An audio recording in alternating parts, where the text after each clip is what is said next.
Hi folks, it's your main man E, and I wanted to talk about something down here at the beach with a lot of the dogs that I've trained, some dogs that are still in training, and a foster dog here. But I wanted to talk about just the differences in dogs and human personalities.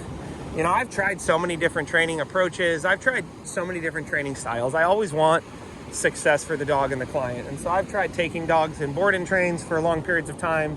I've tried doing sessions. I've tried doing insane amounts of positive reinforcement, the remote collar, the prong collar, extremely balanced training, giving people very clear guidance and direction. Hey, here's exactly what you need to do. Being flexible with people.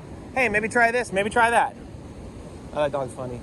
But at the end of the day, what I found is something that's just fundamental is that oftentimes we just have a mismatch in personalities between the dog and the human or the handler. You know, there's some dogs in this pack right here, like Nessie. Nessie has a really strong personality. As much as Nessie's super cute, come here, Ness.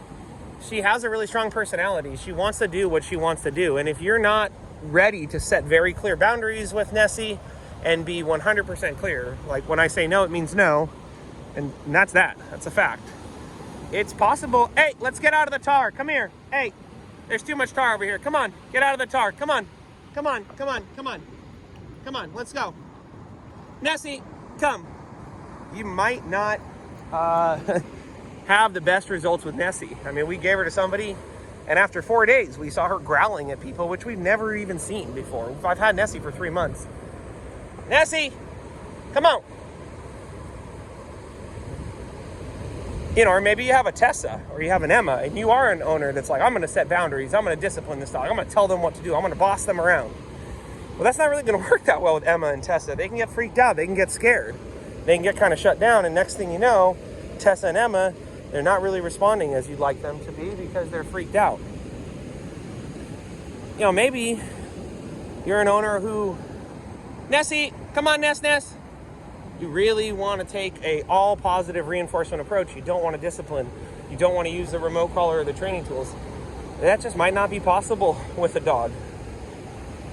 I know with Emma, as sweet as she is, as kind as she is, as much I did the clicker training, the food training and everything, Emma, she really needed the remote collar to help clarify what I needed her to do. She really needed that prong collar. I don't think I would have succeeded otherwise. Come on. But oftentimes as trainers, I mean, that's what we're dealing with, is trying to basically fit a square peg into a round hole. Or you have a dog with a very strong personality and an owner that's maybe not that strong in their personality. No, Emma. Nessie, no. Emma, carry. Or perhaps you have a dog that's really anxious, and maybe the owner is kind of anxious also. Or the owner, you know, needs a dog that can comfort them when they're anxious, but their dog that they have is kind of a more anxious dog. So, you know, if you're a strong-willed owner, you know, then you probably will do okay with a strong-willed dog. If you're a very, you know, submissive, kind of easygoing, go-with-the-flow type of owner, you're going to want a dog that's very supple and very easygoing, very much go with the flow.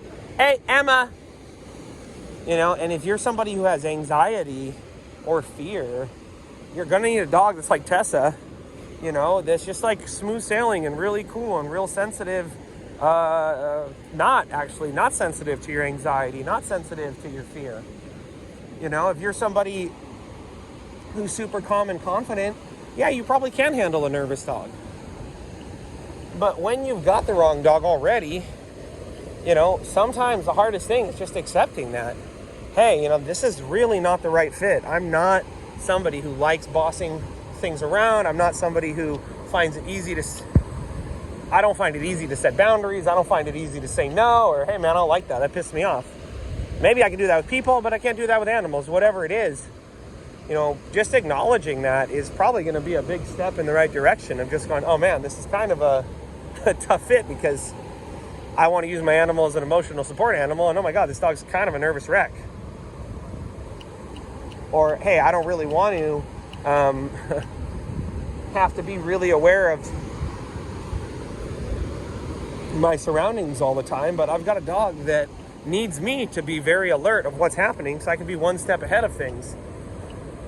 Regardless of what it is, folks, I mean, there can be adjustments made, there can be changes made, we can train, but, you know, when it's a mismatch, a lot of that is really, I hate to say it, it's a very deep emotional internal work. I mean, it might require more of a therapist, Nessie, than a dog trainer to really help you, you know, shift your personality. And honestly, the reality is it just might not be possible. It might not be the right fit. I mean, I have to say, there's dogs that maybe they weren't the right fit with my pack. And despite all the training, they just didn't fit right. And fortunately, I found a better home. They were rehomable. And so I did that. But I just see so many times we have to really take into account, man, is this that dog that I think it is for me? Is it that dog that is the dog that I need, or the dog that I can be how I am around them? And we might find, no, you can't be that way that you are around them. I mean, I had a dog for years. If I was crying, if I was upset, I had to go into another room and cry because it would really, really, really stress her out. And I've had other dogs where you could cry, you could have a really hard day. My dog doesn't care at all. Doesn't bother them in the slightest. I've had dogs you could discipline. You could make a mistake and be too hard on them. They don't care at all. It doesn't bother them. They're fine. They forgive you.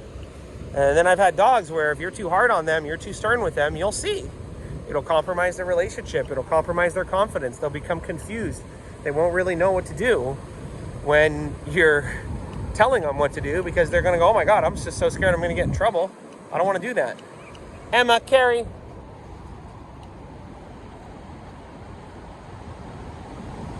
So, I mean, regardless of what type of dog you have, what type of personality is, there is progress that's going to be made. We can make progress with different training tools, but a lot of that is going to be just fundamentally accepting, nah, this is actually not a good fit. Hey, Carrie.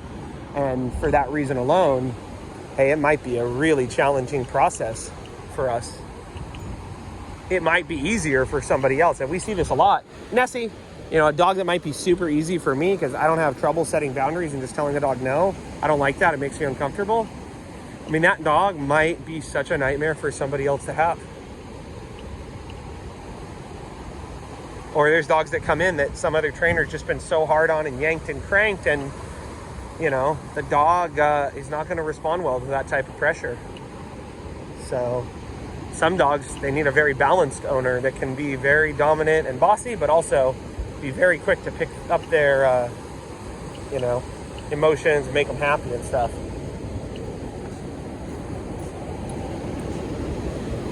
But, you know, I got to put this in the book that I'm writing, but I just wanted to make a video right now, you know, to just kind of address this. Because recently I've just seen it several times now where I'm just going, oh my God, this is just the wrong fit. And I mean, as much as I can do my job as a trainer, we do have to acknowledge, hey, this is, if you really want success here and you're this handler with the dog that's the wrong fit, you are going to have to probably work harder on yourself than maybe you've ever worked on yourself before. You know, you might have to, there might be uncomfortable emotions coming up like you can't even comprehend. So that's all, folks. Remember, as always, we don't blame them, we train them, and if we love them, we lead them. Okay, take care, folks.